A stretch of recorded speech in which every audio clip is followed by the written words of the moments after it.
Try.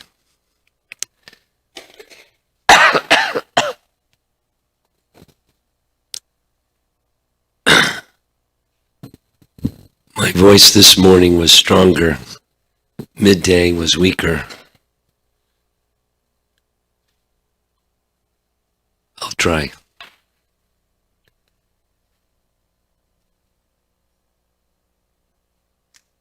Those of you that were not with us yesterday evening or this morning, I've been speaking on a theme, and I'm going to continue. And the theme is the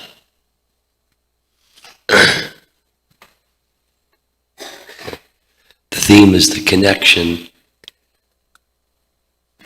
similarity and difference between buddhi and bhakti.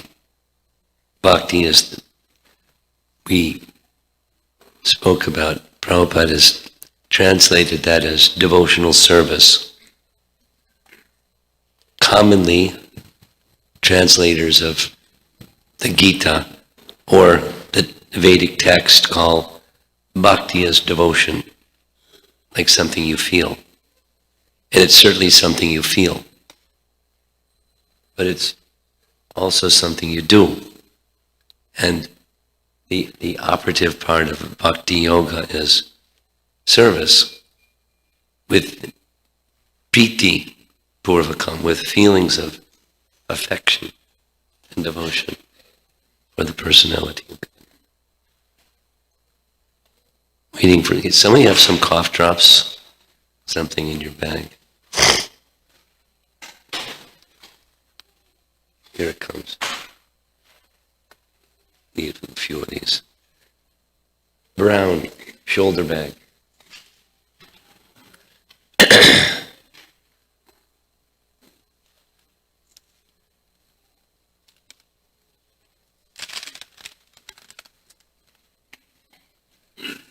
Keep me busy.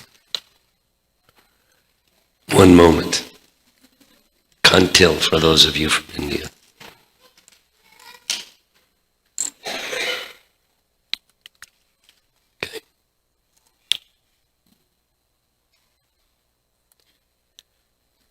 Devotional service is something you do and something you feel. Yeah. Something you do is the service, and the mood with which you do what you do, that's the feeling of devotion. And then the object of devotion, that's Krishna. And buddhi directs those activities.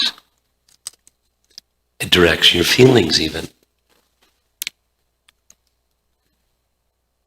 Even in the stage of spontaneous devotional service, even in the stage of prema bhakti, intelligence is guiding those activities. There's a very beautiful section in a book written by Jiva Goswami where it's a long narration. Radha, the scene opens with Radha waiting to meet Krishna. There's been a rendezvous arrangement.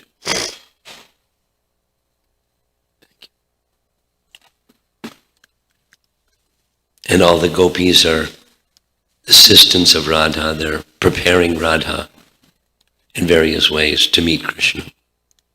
And it describes their conversation with one another and Radha's feelings for Krishna, their feelings of anticipating the meeting of Radha and Krishna. It's very nice.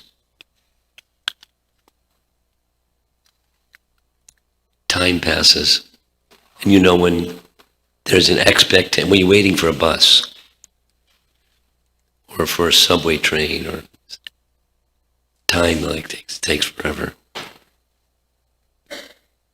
So what to speak of the gopis? One moment Yugayetam yameshena. One moment seems like yugas, not just 12 years or more, yugas. So Radha then sends one of her messengers to go find where is Krishna. And the messenger meets one of the associates of Chandravali.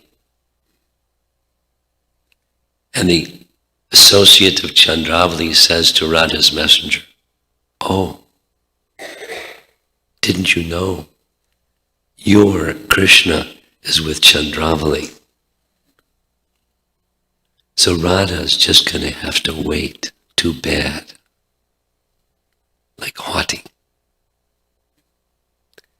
So the messenger goes back to Radha, and Radha becomes man, very angry, and she leaves.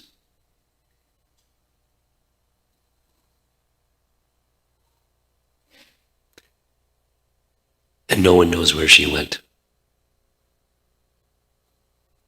After some time, Krishna comes. And Lalita and Vishaka greet Krishna with haughty words. Basically, get out of here.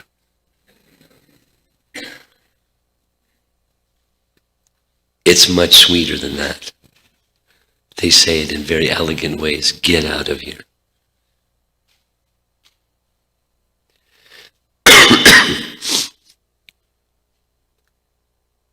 Krishna gives his excuses. And they say, we know what kind of person you are. Get out of here. This is the left-wing gopis. So, Krishna is feeling great attachment for Radha. And he's beside himself. He goes deeper and deeper and deeper and deeper into the mood of feeling intense affection in separation from Radha.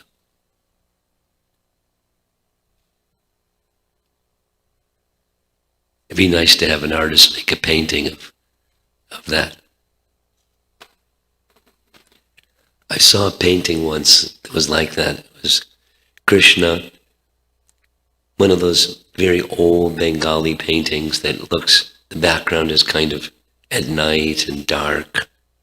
And Krishna's looking into, he's by a pond or a pool by the river Jamuna, looking in, and his flute is by his side, and his garland is by his side, and he's looking into his reflection in the lake, and is very sad.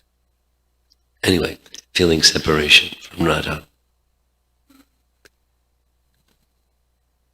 So Vrinda becomes very concerned. She gets Purnamasi, who's Yogamaya personified. She arranges all of Krishna's pastimes. So Purnamasi takes some of Radha's friends to go look for Radha. And they look deep, deep in the forest. And they finally find a little cottage. And inside the cottage, alone, is Radha. I'm paraphrasing now and simplifying, but Radha is talking in madness to herself. Like similar to Uddhava's hearing Radha in her talk of madness to the bumblebee. So she's talking to herself. Why do I get like this? I know what Krishna is, but I'm completely attached to Krishna anyway. And he's this, and he's this, and he's this. And I know he's that, and he's that, and he's that. But what can I do? I'm just attached to Krishna. And why do I go into these moods of anger and becoming mad at Krishna? What overcomes me? It's buddhi. It's a very high level of buddhi. There's different, we discussed this Friday, different levels. Radha's level is another scale that living entities at the topmost stage of spiritual perfection will still never know. Mahabhava.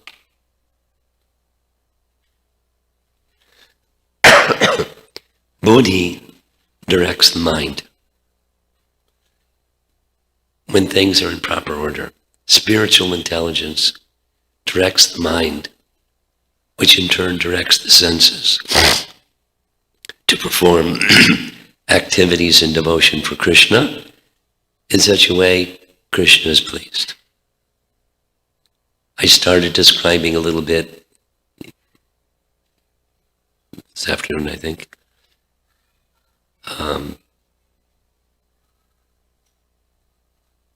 Jagadananda Pandit, who was in the mood of Satyabhama, who would say things to Lord Chaitanya that nobody could say to Lord Chaitanya, and he'd go and pout. He'd say something very and leave. He loved Lord Chaitanya. So Lord Chaitanya, he wanted one time to go from Puri to see the place of Lord Chaitanya's childhood pastimes. So he stayed in the house of Mother Sachi and her servant Ishan. And he heard from Mother Sachi, from the love of the mother of Nimai Pandit, all about the childhood pastimes from her perspective as mother. And he stayed there for some time, hearing from all the devotees of their love for Lord Chaitanya and their exchanges with Lord Chaitanya. He got filled up with Gora Katha. But while he was there, he also made with his own hand, some jars, clay pots, filled with sandalwood oil. And I don't know what it takes to make sandalwood oil. I know what it takes to make sandalwood paste. It's a lot of work. What to speak of sandalwood oil? Big clay pot. I don't know how big. Big. Few gallons, or whatever. And carried it, because he didn't have trains or planes, he carried it by foot all the way back to Puri. He gave it to Lord Chaitanya's assistant, Govinda, and asked Govinda, please give it to Mahaprabhu. Tell him to apply it. It's summertime. It'll help keep his body nice and cool. Sandalwood oil. So Govinda gave Lord Chaitanya the good news. With his own hand, Jagadananda Pandit has made this for you. He's asked me to give it to you and have you apply it. Lord Chaitanya spoke strongly. And what does Jagadananda think I am, a sense gratifier? I'm in the order of sannyas. I can't use sandalwood oil. It's very suited for use in the temple. Give it to the deities, pujaris to use for the deity in the temple. Very nice.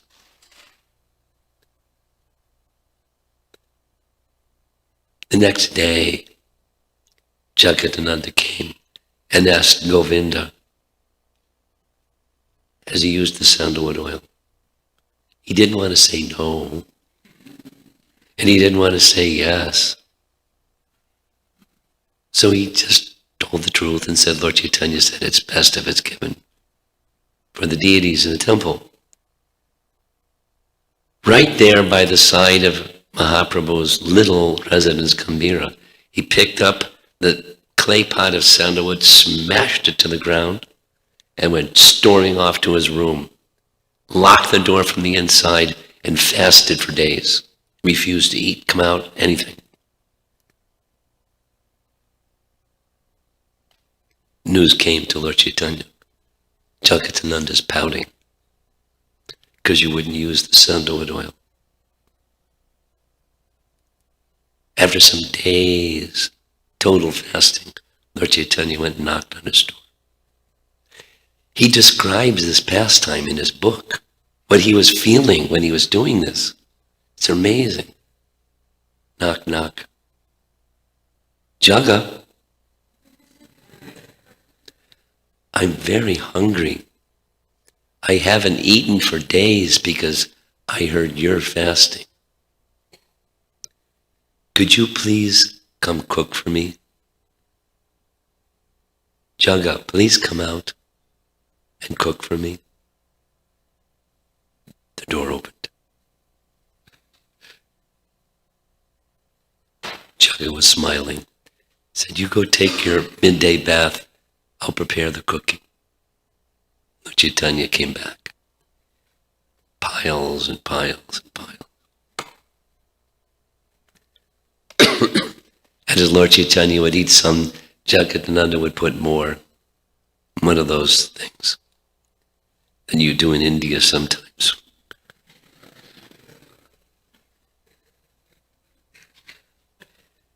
Finally, Lord Chaitanya complained. He didn't want to complain, but he had to. He said, stop. I've eaten 4 times what I normally eat and I can't eat any more. Please don't give me more.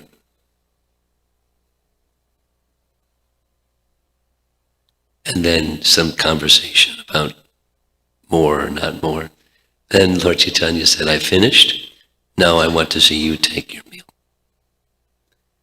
And Jagadananda Pandit said, I'll take my meal later. I have to feed the brahmanas and then I'll take. So Lord Chaitanya told Govinda, you stay here, make sure he eats. You come back and report to me when he's finished his meal.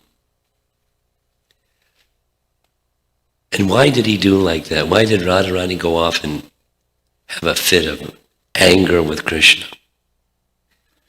Her mind and her senses are guided by buddhi for Krishna's pleasure.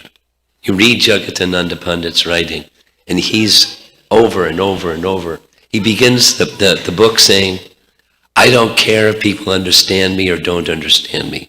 I love Lord Chaitanya Mahaprabhu, and I'm going to describe my love for Lord Chaitanya Mahaprabhu, whether people like it or don't like it, understand or don't understand, I don't care.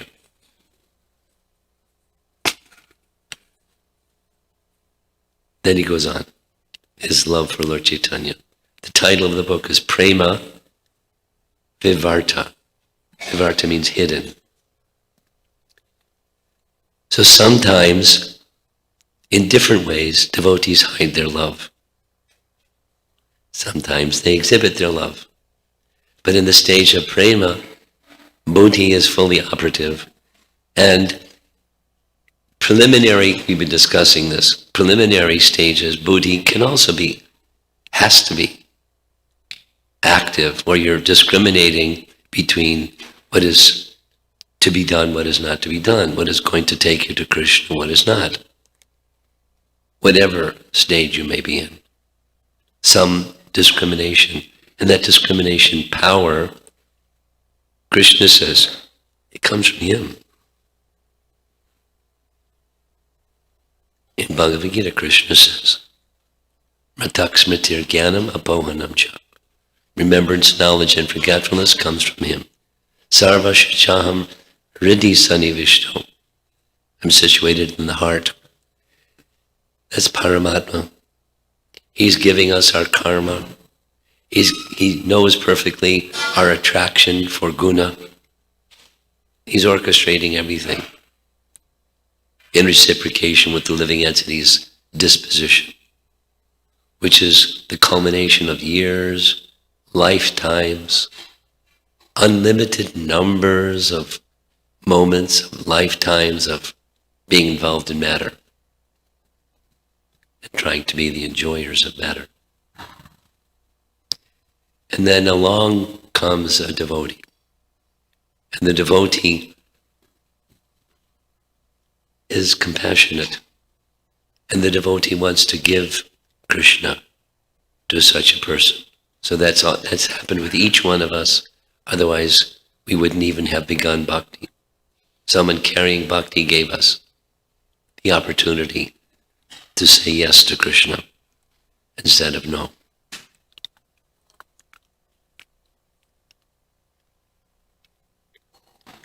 Then from that devotee we hear about,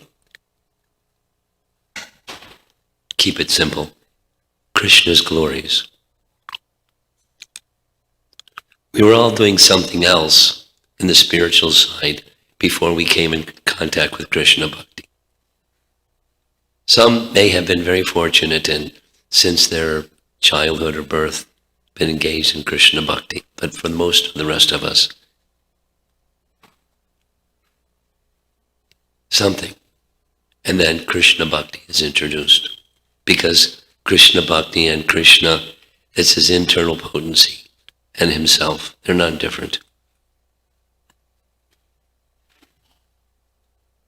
So Friday evening, we discussed the advanced stage where in the advanced stage, Krishna sees that one has full conviction in the process of hearing and chanting, Shravanam Kirtanam, beginning parts of the 9 stages of bhakti, full faith. Not yet fully pure, but full faith. And then they carry on. And when Krishna sees that that is consistently done in a sustained fashion, then increasingly he gives the intelligence, buddhi, by which we can come to him. That was Friday. Then this morning we heard about the description that Kapila Dev gives to Devahuti about the requirements to come to that stage. We heard some nice descriptions. Again, emphasis on the hearing process. It's very simple. Knowledge is transmitted by hearing. Happens in schools, and it happens in life, and it happens in universities. It happens in spiritual knowledge also, through hearing, just as we're doing. But it's not just the information and hearing and getting gyan. It's more than that, far more than that. There's spiritual potencies in these messages, and they bring transformation. So the same topic is discussed in the 11th canto of Srimad Bhagavatam, where before Krishna's departure, he speaks to Uddhava Gita, like Bhagavad Gita. This is Uddhava Gita, Krishna speaking. Uddhava is there, also listening by providential arrangement is Maitreya, an elderly great sage who is not on the same spiritual platform as Uddhava. Uddhava's a minister unto Krishna, but he's not an learned sage. Maitreya is a learned sage, but Uddhava is even more spiritually elevated. So Krishna is explaining. I'm going to discuss 2 verses from chapter 20 of Canto 11, so Uddhava Gita, where it says that bhakti surpasses knowledge and detachment.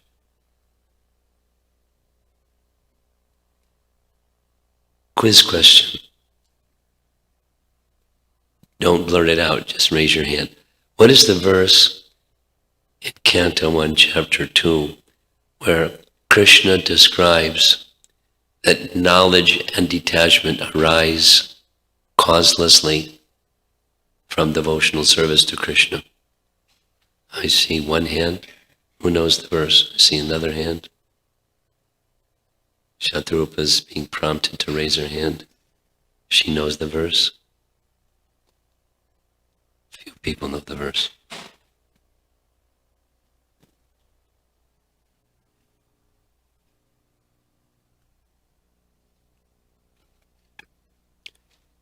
Let us chant it responsively.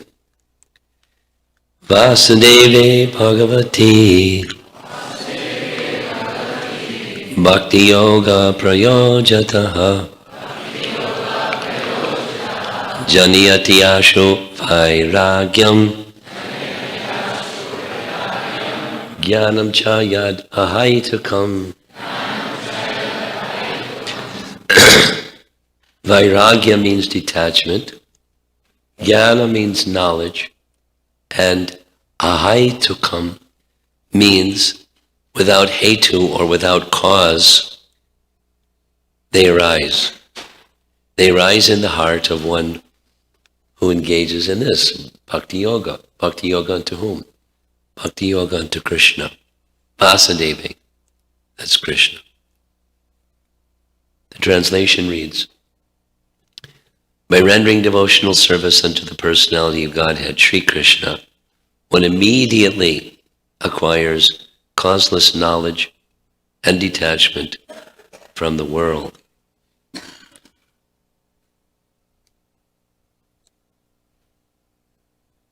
Ashu, very quickly, this is Prabhupada's language, immediately. Well, how immediately is immediately? How much knowledge and detachment do we have? Or, as I said in the morning, there's the beginning stage, and then there's the advanced stage, and then there's in between the beginning and the advanced stage. So in the beginning, some knowledge and some detachment awaken. Largely, it has to do with how spiritually advanced we were in our previous lives, and you resume very quickly to that position where you were in your previous life. Have you noticed? I've noticed. When devotees begin devotional service, in the beginning, there's very quickly. And then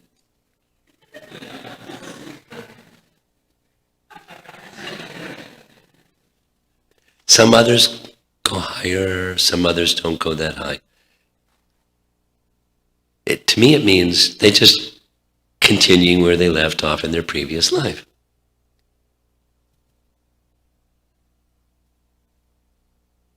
Some children are born in devotee families and they're most fortunate. They don't have to go through some years of ignorance.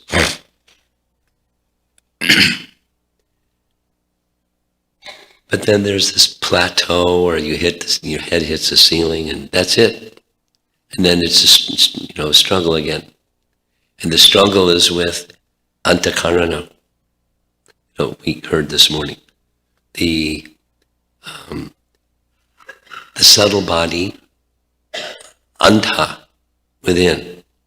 Bahir, nishingo, hridaye, nishingo. Anta means within. The forces that are acting, even are refined and trying to focus our intelligence on spiritual activity. There's obstacles.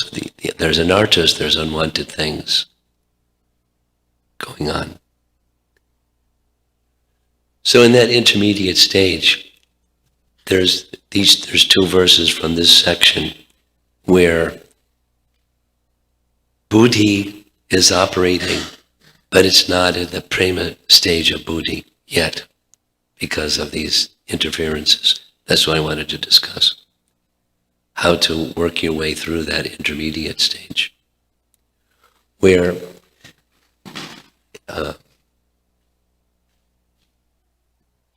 in this discussion, in this chapter 20, devotional service is described, and there's a place, text 20, where the stage comes where one has faith, strong faith in the hearing process. Strong, that's, relative. How strong is strong? Do you get a 5, or it has to be an 8, or it has to be a 10, or it's strong. strong faith in the hearing and chanting process. And that means that strong faith is evidenced by when you regularly, you go to those activities, you take up those activities, you have discretionary time, and that's what you do because you have strong faith. You won't mention the other things that you might do if you don't have that strong faith. You have that strong faith and you do those things regularly, just attracted to them and having faith in them. This is going to be good. It'll help my spiritual progress, and I want to be closer to Krishna.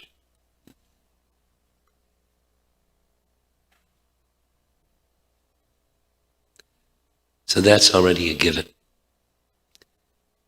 And then, as we heard this morning, by the process of hearing and the process of self-examination, there's residual tendencies. Now, residual tendencies, it's discussed in chapter 10, Bhagavad Gita, text 11. And the residual tendencies message there is Krishna removes it. Personally. With the shining lamp of knowledge, I destroyed the darkness born of ignorance. But that's kind of fast motion. This section is slow motion. It's describing how that happens. It's how Krishna destroys as he gives intelligence to the devotee, how to continue to direct their activities of devotion upon the object Krishna, even when these other things are pushing and pulling. Sometimes lesser, sometimes greater, sometimes somewhere in between. But because of strong faith, I continue. And because of that strong faith, continuing, Krishna removes the residual tendencies. That's how it works. The shining lamp of knowledge. It takes one beyond theoretical knowledge to the point of realized knowledge, to the point of being fixed. I hope you understand what I'm trying to do here. To help go from where we are to where we want to be. So here's the verse.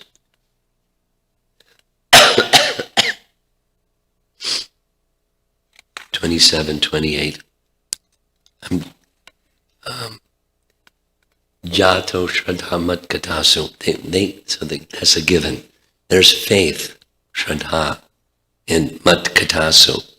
That's Krishna speaking to Uddhava. He's Mat. That my topic's about me. And this word, Nirvina Sarva Karmasu. Nirvina, they have this realization that karma leads to misery. As they say these days, been there, done that. We learned the hard way. Be it karma means life of sense gratification, where I do things because I think if I do these things, it's going to make me happy, or it's going to get me some facility so I can have some things, and that's going to make me happy. And been there, done that.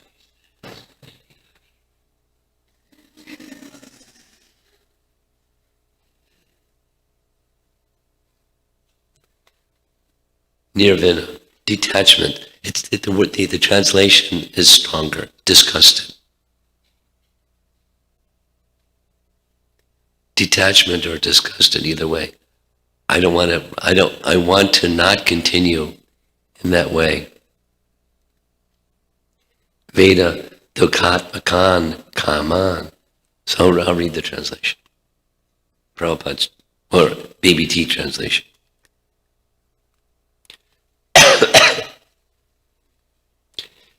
Having awakened faith in the narration of my glories, being disgusted with all material activities, knowing that all sense gratification leads to misery, but still being unable to renounce all sense enjoyment, what to do? This in-between stage. So this is how Buddhi operates in that in-between stage. My devotee should remain happy and worship me with great faith and conviction. Even though he is sometimes engaged in sense enjoyment, my devotee knows that all sense gratification leads to a miserable result, and he sincerely repents such activities.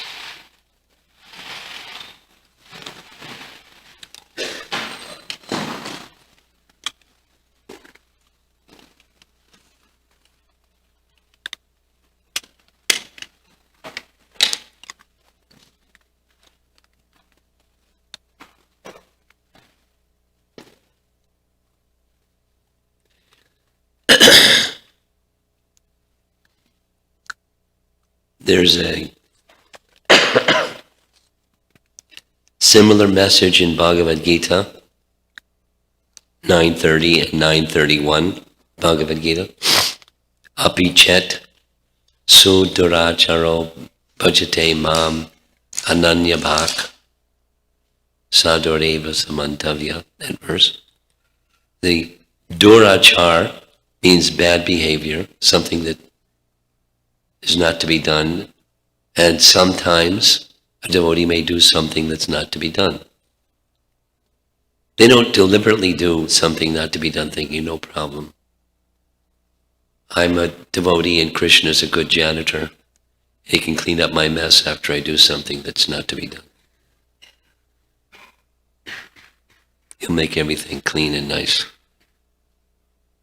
Not with that idea in mind, not deliberately do something, but due to weakness or due to this dosha, this area that we're not so strong in.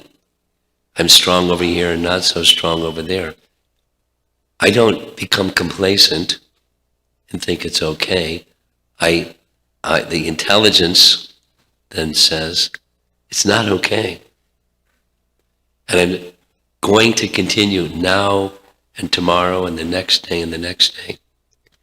And I've been trying consistently for some period of time to overcome this dosha, or this weakness, or this area where, although I'm disgusted with fruitive activities, and I know that the nature of fruitive activities leads to sense enjoyment, and sense enjoyment brings misery, I know all those things, still there's this weakness, or the tendency is very strong in a certain area.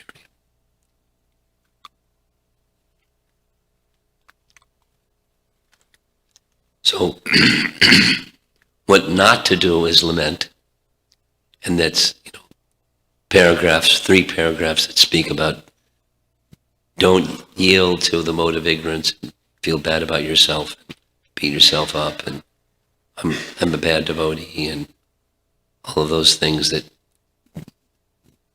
put you at the center, takes Krishna out of the picture altogether, and doesn't do any benefit for anybody, yourself or anybody else. Certainly not the situation.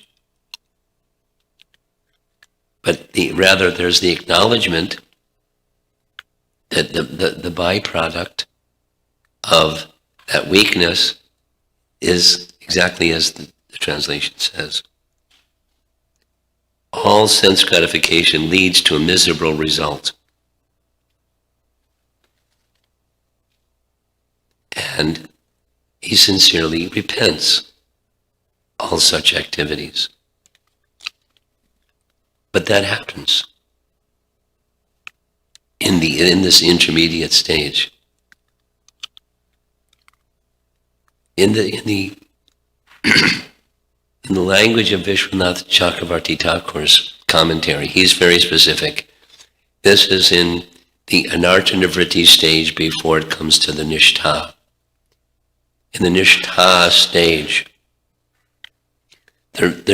whatever anarthas remain, or unwanted things in the heart remain, they're practically destroyed. Another quiz question. Where's that verse in the Bhagavatam where Krishna says such impurities of heart by the bhakti process are practically destroyed to nil? Nashta prayeshu abhadreshu nityam bhagavata sevaya bhagavati uttama shloke bhaktir bhavati naistaki.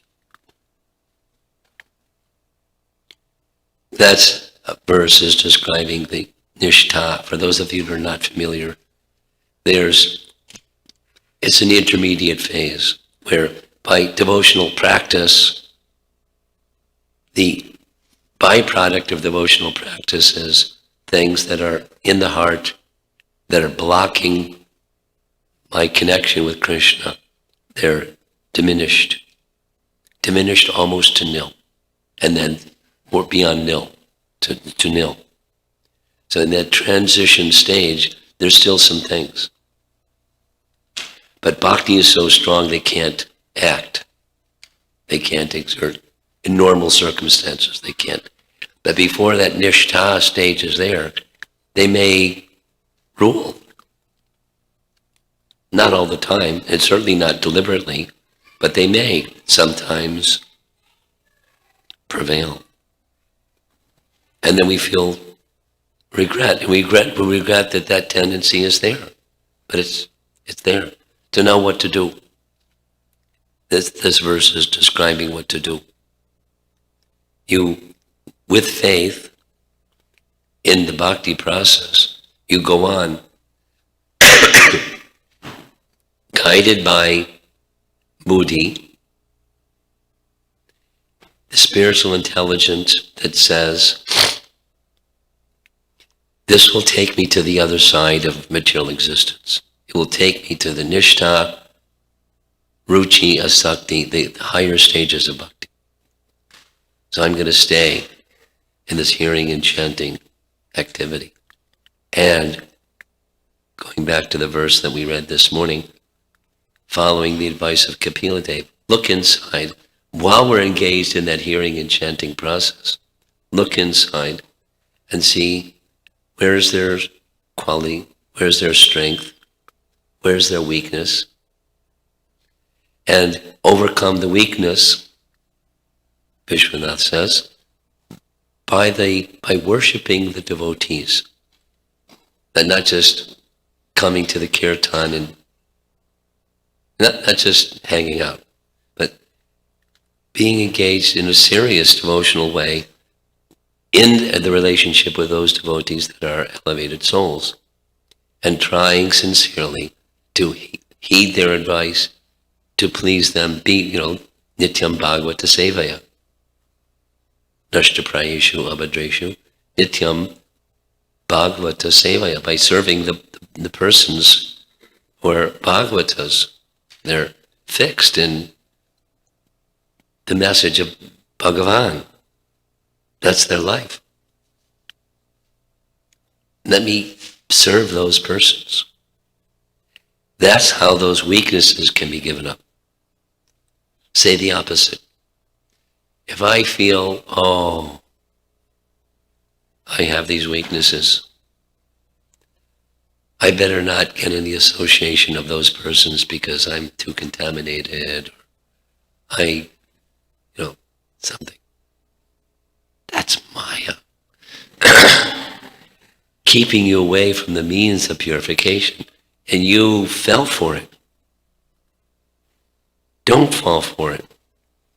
Stay fixed in that association and service to those souls. That's why Krishna sends those souls into this world. And he gives them the spiritual potency to help us get out of that mama maya durachyaya struggle with Maya. It's Krishna's arrangement to carry you beyond that struggle. And the other things that we heard this morning. Ultimately, 11:11 says it very succinctly. Krishna personally destroys. He says, Jnana dipena.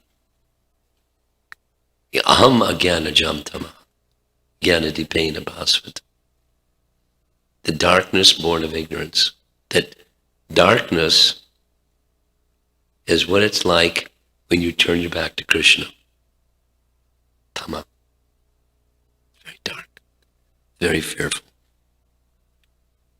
Just like the verse that I quoted at Vyasa Puja offering. Bhayam dutiyam abhiniveshi takshat.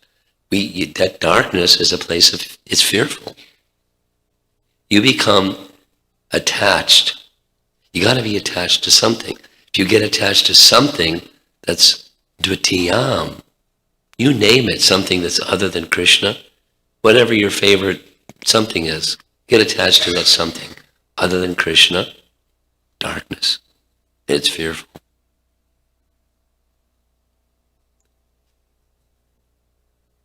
Therefore,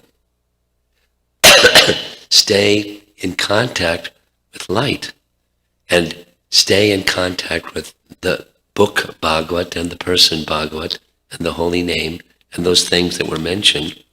Stay in a humble mood. Don't be driven by pretense or crookedness or false ego or wanting attention and things that just displace Krishna from the picture. That just prolongs the darkness. It doesn't bring happiness. It doesn't bring relief. It's Maya cheating you. I have this discussion with one devotee. Prabhupada said, you become a devotee, you declare war on Maya. So when you declare war on Maya, you better be ready for war.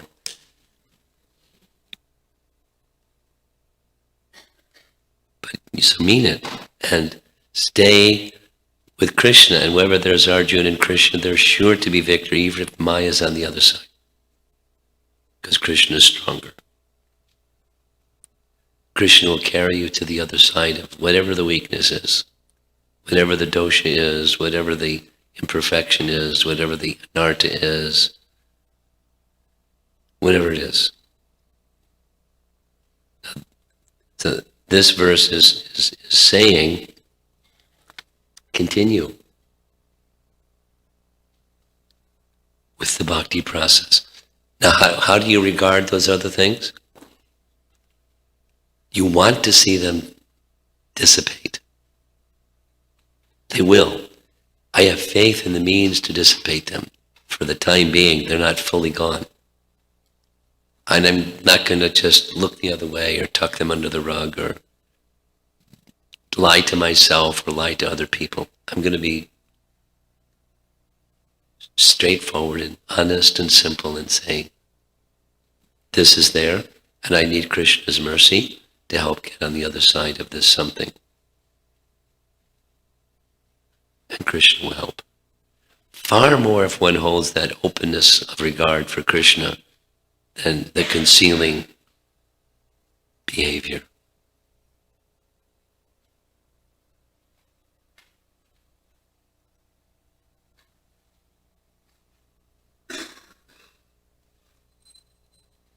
Like the nice pastime, I'm thinking of the pastime Sudama. He was so ashamed of what he had to offer to Krishna, this little bag of broken rice, flat rice. He had it hidden behind his back. Because what I have to offer Krishna is so insignificant. Krishna snatched it from him and started eating it. Very similar. Shuklambar Brahmachari Mahaprabhu did the same. Or with Raghunath Das Goswami, oh Raghunath, you're having a feast, you're not inviting me. let me see what you're eating. And he snatched some of the rice that even the cows wouldn't eat because it was spoiled rotten. Then he washed the rotten part, and just the hard core of the rice inside was left, and that was his feast. Mahaprabhu snatched it, started eating it. Raghunath saying, "Don't, my lord, it's not fit for you. This is the most delicious prasadam I've ever had." So whatever it is, however insignificant it may be, you offer with love. That's the bhakti principle, and then buddhi will guide that through this difficult territory of we're not there yet. We have faith in the means to get there. We're not there yet. How does the intelligence guide our activity in that territory? There's a similar message from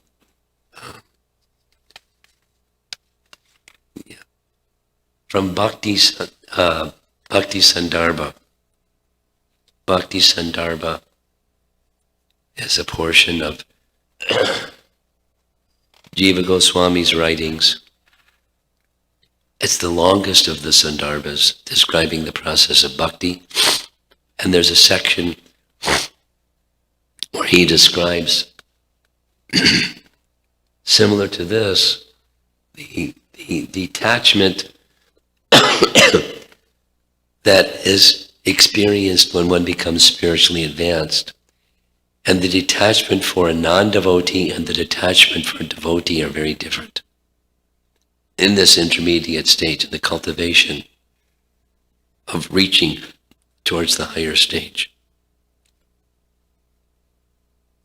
In the intermediate stage, for the bhakta, here's what Jiva Goswami writes, 217 Bhakti Sandarbha.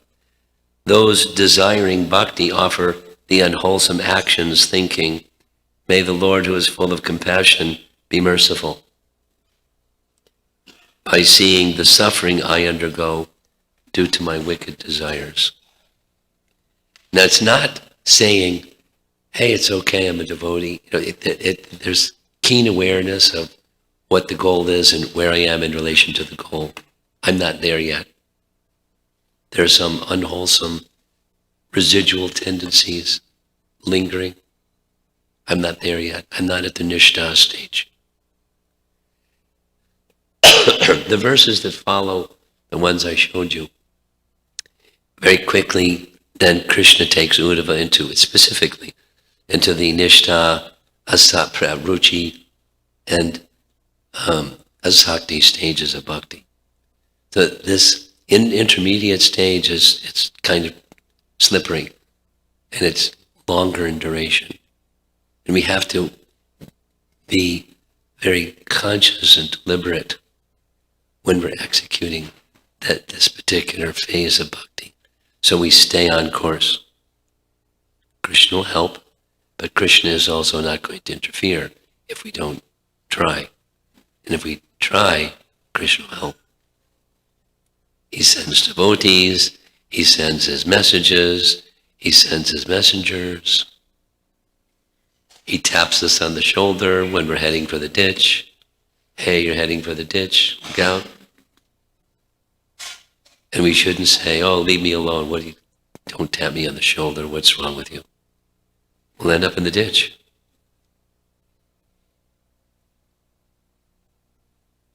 We'll respond to those indicators that Krishna gives to help. That's buddhi, and it can come through other personalities that are helping to guide us. Don't be too much attached to your independence. It's not done well for you. Be dependent upon Krishna and the resources that Krishna provides. Okay. That's our topic for this evening.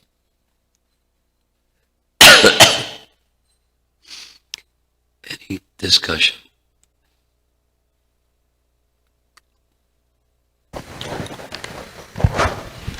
Hare Krishna Maharaj. Thank you very much for this topic. Where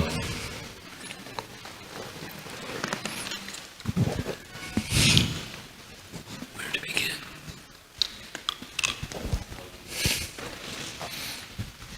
My heart was racing.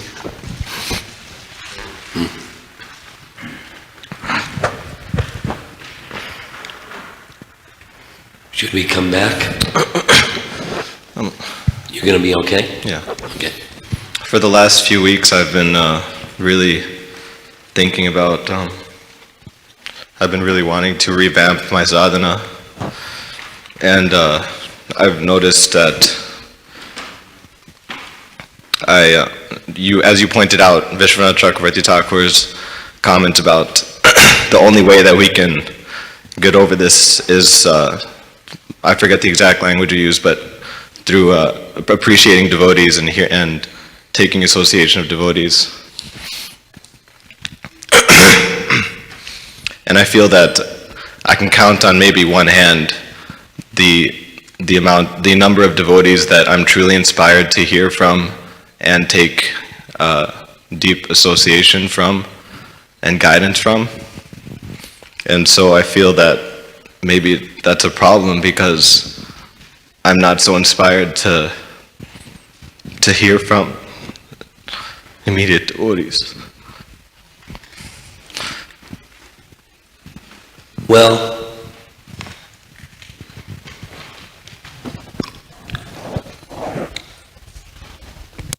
have you heard the name Sahotra Swami? He's an American disciple of Srila Prabhupada. He served with the library party for years, and then after the library party with Satsuma Maharaj, because he's like a scholarly person, he took sannyas and ended up preaching in mainly Germany, opened up centers in Germany, and worked with Harikesh for years. He's written many books. He's like, scholarly devotee. Remember one discussion I had with him? He said, if you have, in your life, if you have even one person that you consider a very dear friend, and you can, with full confidence and trust, share anything, everything with that person, and not feel judged, and not feel manipulated, but feel you're being guided by wisdom and affection, you're very fortunate. So you're not alone. I don't think, in terms of intimacy of guidance, that's different than if, I just don't feel inspired to hear from other than a handful of people. It's different than the intimate guidance in my personal life.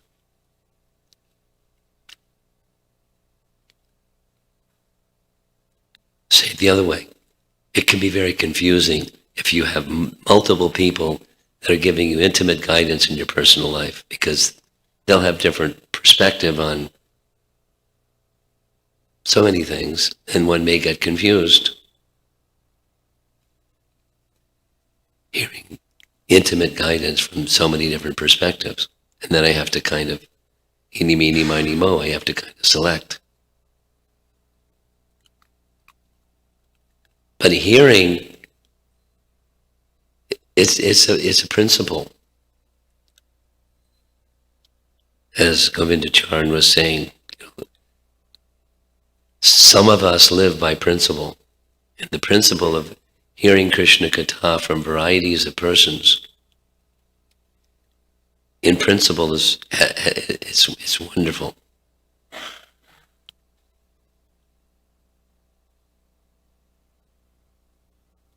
It's a little bit like, not the same, but it's a little bit like, it's an element of what Rajiv likes to do when he's given an assignment for some time, is to have discussion more than lecture. That is because we learn a lot from hearing from others. And the relationships become stronger when we hear from others. And if we don't hear from others, then we're just living our own autobiography. When the four walls of our mind, we're not seeing others and what others are feeling, because they have feelings too. And we're part of we're social beings by nature. So I may have my affinity for certain persons and a very, very confidential relationship with a small number of other persons, but being in the association when I'm hearing with appreciation the perspectives of different persons. Because that's the world that we live in. Otherwise my world gets really small. Mind.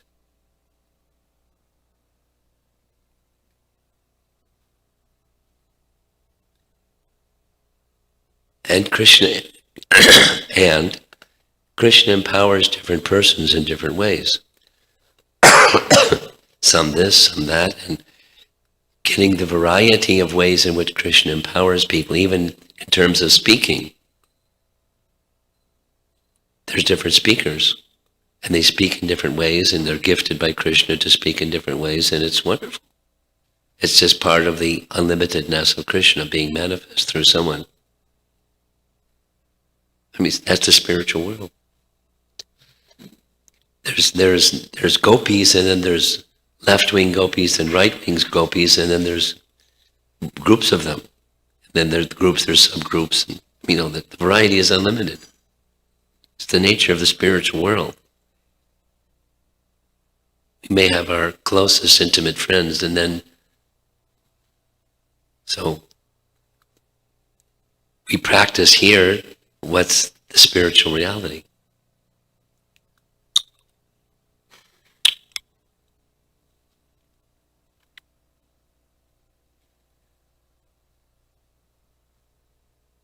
It's something like what one of the offerings said today, that Prabhupada, it was Yashodananda, I think. Prabhupada often spoke about Guru as one.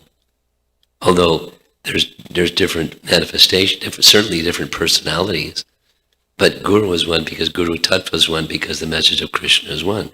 And some will manifest it this way, that way. So there's diversity personality-wise, but Guru Tattva, the principle, is one.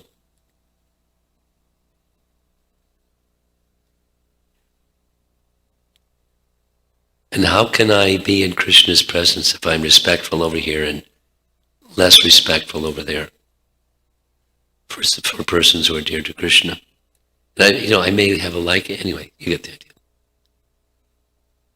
Krishna comes through others also.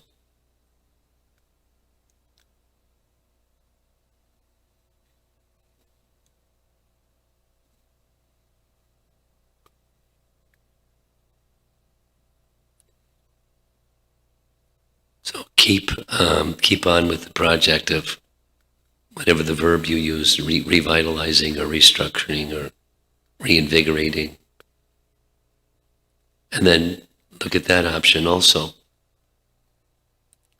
Certainly, we want to hear from our founder, Acharya, because anybody that has anything that's going to offer us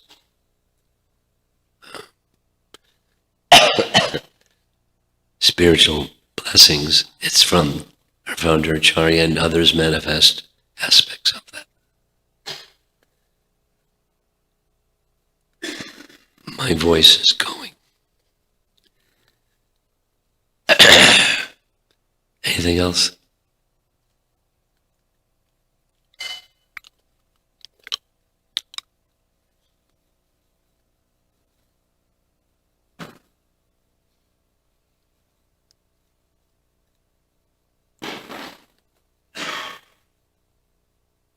Tanod Pranam. So 2 weeks back, like in the Anartha Nivritti class, you have mentioned that among the 9 process of devotional service, devotees may be good in one of the process or some of the process and may not be good in some other, but they can use the strength they gained in doing this service in the other, like into the other services.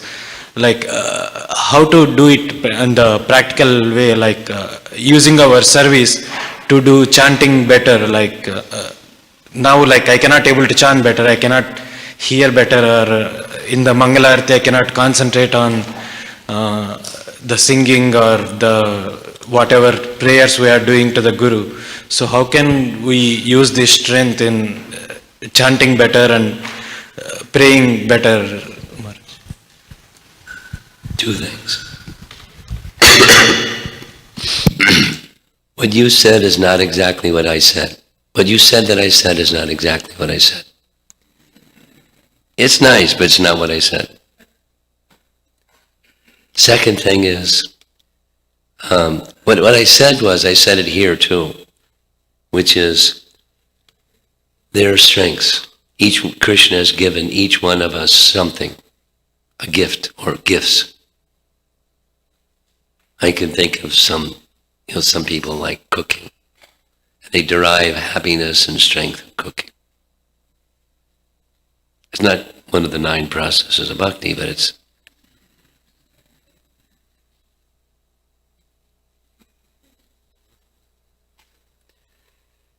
or some people sing very nicely. They just love singing. They love kirtan. That's nice. That's one of the 9 processes. Or some persons really like deity worship. It's one of the 9 processes. Somebody likes just serving the devotees. This is described by Jiva Goswami in his Sandarbhas. They just like serving. It gives them strength and happiness. So do that, or do that, or do that. And do it so nicely that Krishna smiles. That's my goal. I want Krishna to smile. With the cooking, or the singing, or the deity worship, or the serving others. Not me. Or I get recognition from, oh, you can sing very nicely, or you can cook very nicely, and I feel there's an intelligent person, they know that I can do these things. Not like that. Not inflate or pride or ego, but pleasing Krishna. So that's where the strength. And then there's some other areas, like you just described, in some other area, chanting or Mangalarti Kirtan or something. When you develop strength over in that area, you'll find greater strength over in this area, where it's not so strong. That's what I meant. It just happens naturally. You don't have to put a deposit over there and then you take a withdrawal from the deposit and put it in this account. It's not so mechanical. It's not a bucket thing. You put something from that bucket into this bucket. It just happens.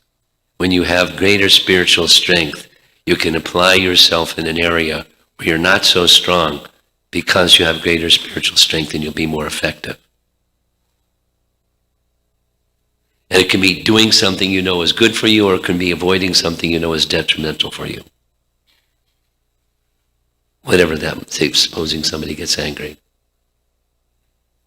You have strength over here, it'll help you in that area where it's not so strong.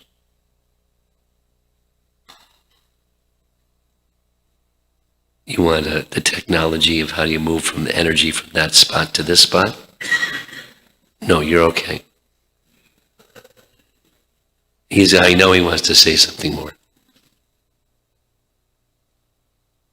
I just want to know, like you mentioned now, like it's a natural process. It won't happen, like we cannot make it happen, like it happens when Krishna is pleased. No, that's not what I said. It's not what I said. You're saying something I didn't say. Like your hearing needs to improve for sure. Don't hear with filters, just hear what is being said. Then you'll go to the next step.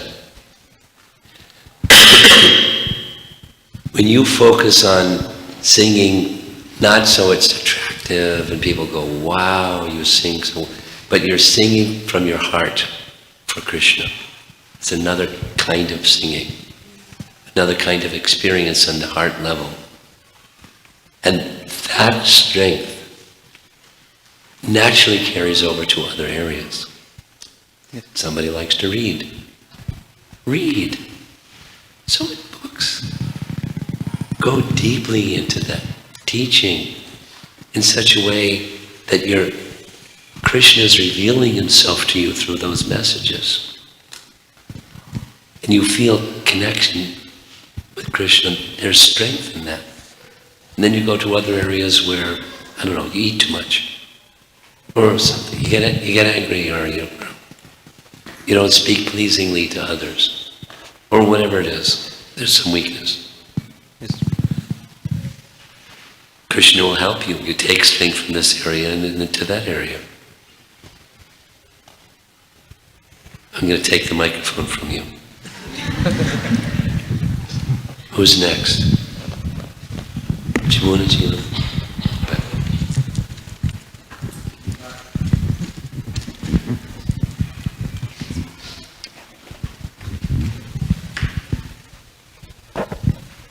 Hare Krishna Guru Maharaj. My question is regarding the practical activities, practicing the cultivation of Krishna consciousness in a non-secular way.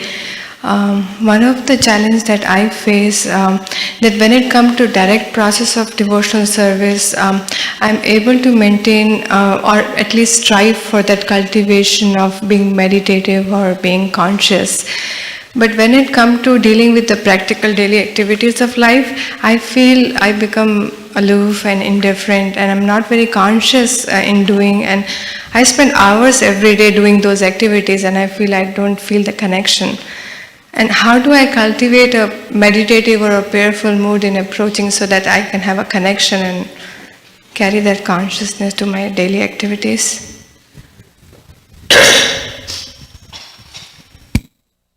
Is this in relation to your being a mother?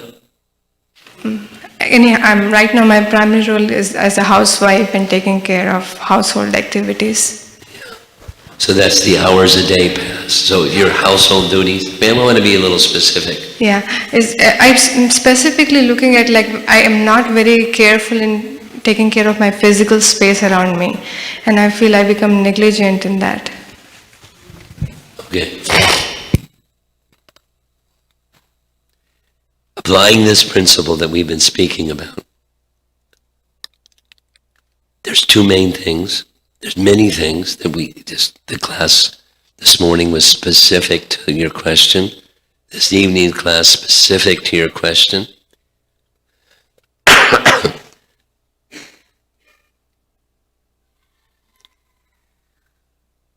This is an area of weakness, and I know I need to invest some attention, but it's not happening to my satisfaction because it's an area of weakness, at least for this period of time. So what are the areas that I feel give me strength? There's focus. Let me do those very nicely. And then in the association of those that are sadhu, those that are clearly on the path to Krishna, let me eagerly seek their association, let me hear from them, just like we have these gatherings for that purpose, to hear from them. To hear from them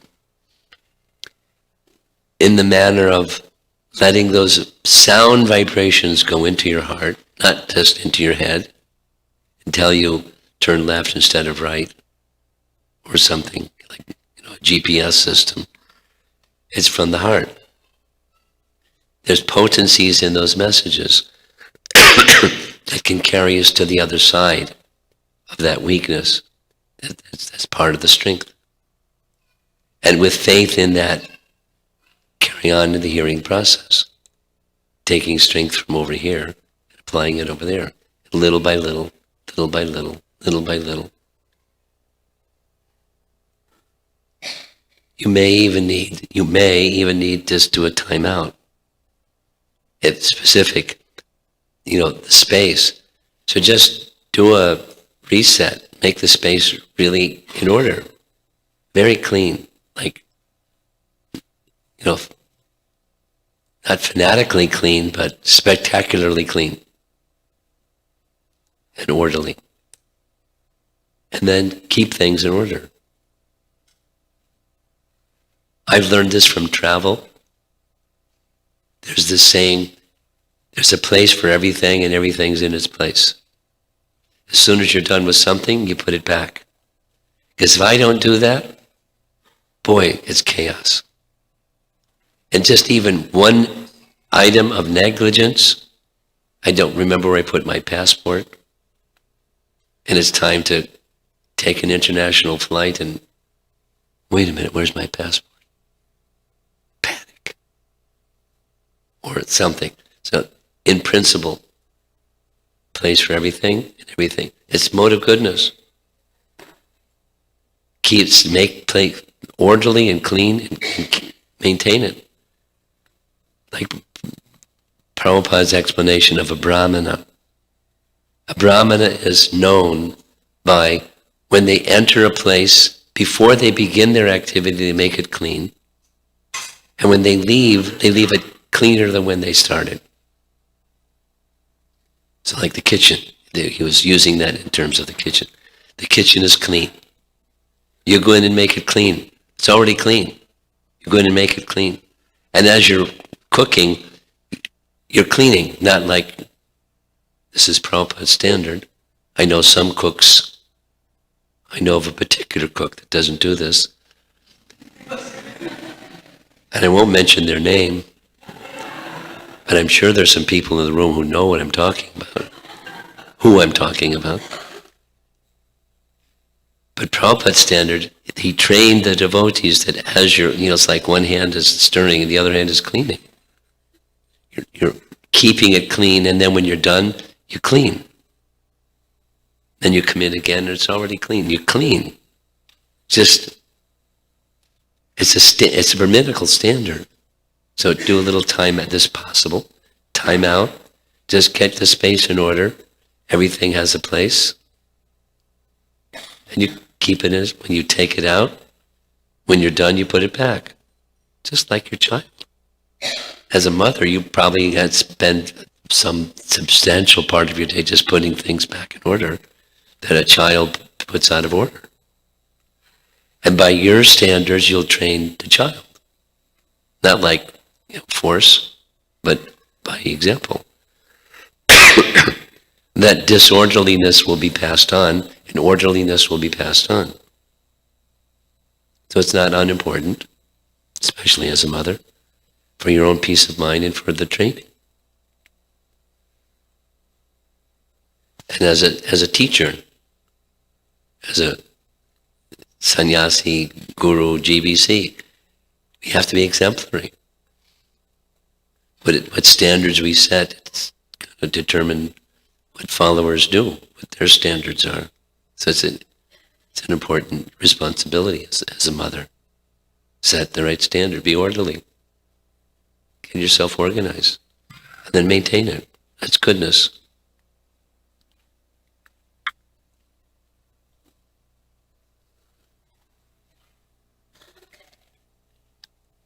She gave up the microphone freely.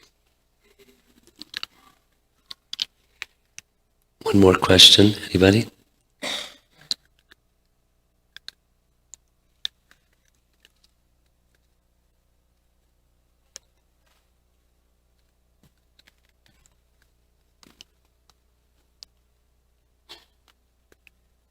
Yes.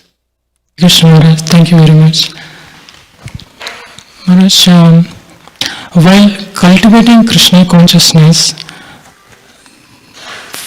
the first process is bhakti, and then it will lead to the purification of buddhi or intelligence, or it is a vice versa. First we need to purify intelligence and... Let us not be confused. Let us get unconfused. To say there are stages, it's not you fill up this bucket and then you go over and start an empty bucket over here and you fill up that bucket. And then that's full, and then you go over to that bucket. Not like that. Specifically, Rupa Goswami says, the process of bhakti begins with preliminary faith. But all 9 stages can be just simply describing different stages of faith. Faith, faith, faith, faith, faith, faith, faith. Then, adavshraddha, sadhusanga. Sadhusanga is needed in the beginning, in the middle, and in the end. Bhajana kriya is the next stage. Bhajana kriya is needed in that stage after, in the association of devotees, and it continues. And so on. So to say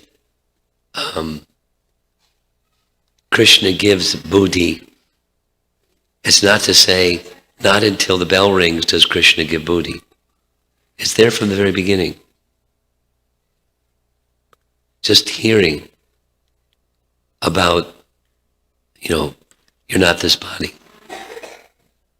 That's the beginning. And it takes a while. Some people, even after a while, they don't get it. And it continues. There's degrees of that. And it continues. And as I started describing the buddhi that guides Radharani, Mahabhav. And there's us. There's buddhi that's operating. And then more and more and more. But specifically, to the degree that the 1010 is saying,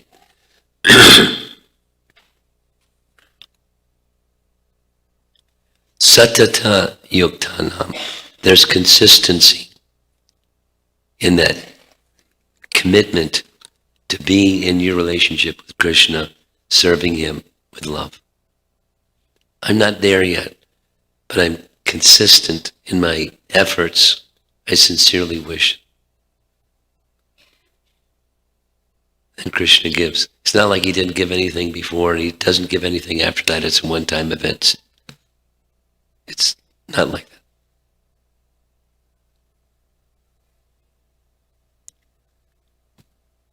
Okay. Thank you very much. Srila Prabhupada Ki Jai.